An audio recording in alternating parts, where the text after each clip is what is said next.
Coming up on 5 Minute News.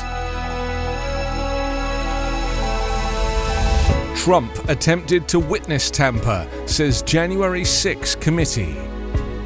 Twitter sues Elon Musk to force his $44 billion purchase. And wealthiest nations caused most climate harm to poorer countries. It's Wednesday, July 13.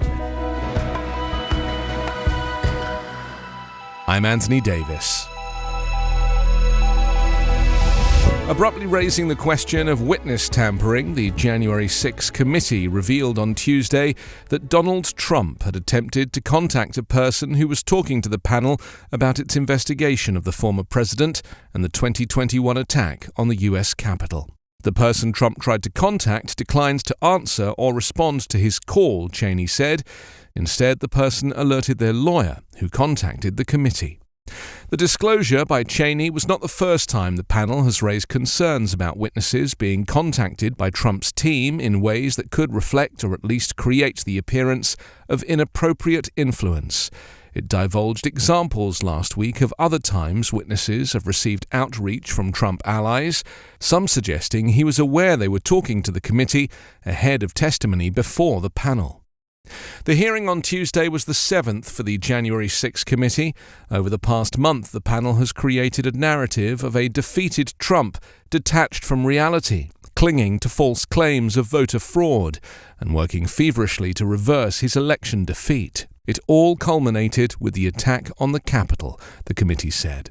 Tuesday's session revealed details of an unhinged late-night meeting at the White House, with Donald Trump's outside lawyers suggesting the military seize state voting machines in a last-ditch effort to pursue his false claims of voter fraud before the defeated president summoned a mob to the U.S. Capitol.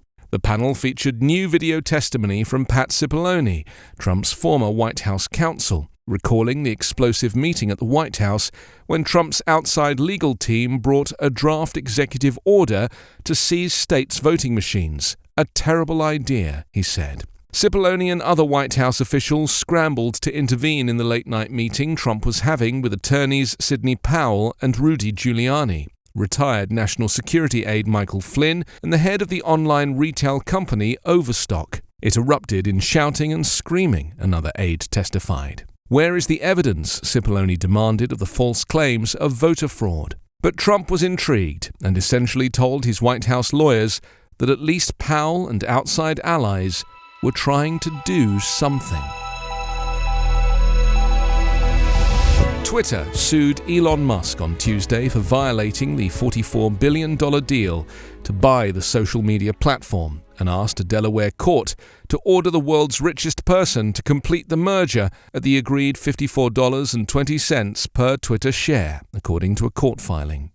Musk apparently believes that he, unlike every other party subject to Delaware contract law, is free to change his mind, trash the company, disrupt its operations, destroy stockholder value, and walk away, said the lawsuit. On Friday, Musk said he was terminating the deal because Twitter violated the agreement by failing to respond to requests for information regarding fake or spam accounts on the platforms, which is fundamental to its business performance. The lawsuit accused Musk of a long list of violations of the merger agreement that have cast a pall over Twitter and its business. Shares in the social media platform tumbled to $34.06 on Tuesday from above $50 when the deal was accepted by Twitter's board in late April. Musk said he was terminating the merger because of the lack of information about spam accounts and inaccurate representations that he said amounted to a material adverse event.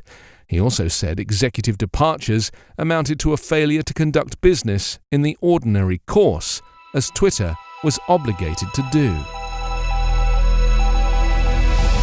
For decades, environmental activists, along with some government officials and scientists, have argued that rich countries should pay the most to address climate change, and even pay poor countries reparations, because industrialized nations have historically emitted the most greenhouse gases.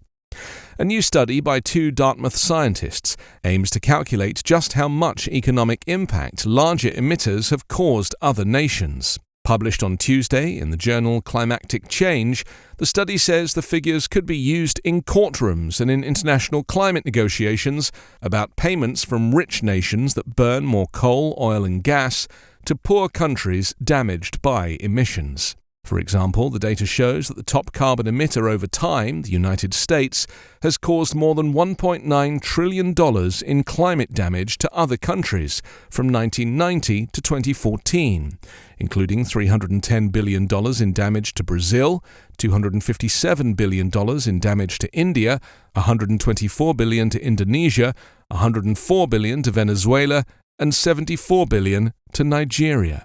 Developing nations have convinced rich nations to promise to financially help them reduce carbon emissions for the future, but haven't been able to get restitution for damage already caused, a term called loss and damage in global climate talks.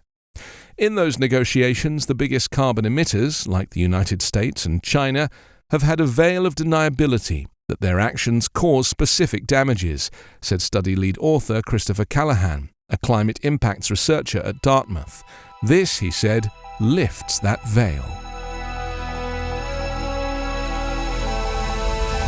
You can subscribe to 5-Minute News on YouTube with your preferred podcast app. Ask your smart speaker or enable 5-Minute News as your Amazon Alexa flash briefing skill. Subscribe, rate and review online at 5minute.news. 5-Minute News is an Evergreen podcast covering politics, inequality, health and climate, delivering independent, unbiased and essential world news daily.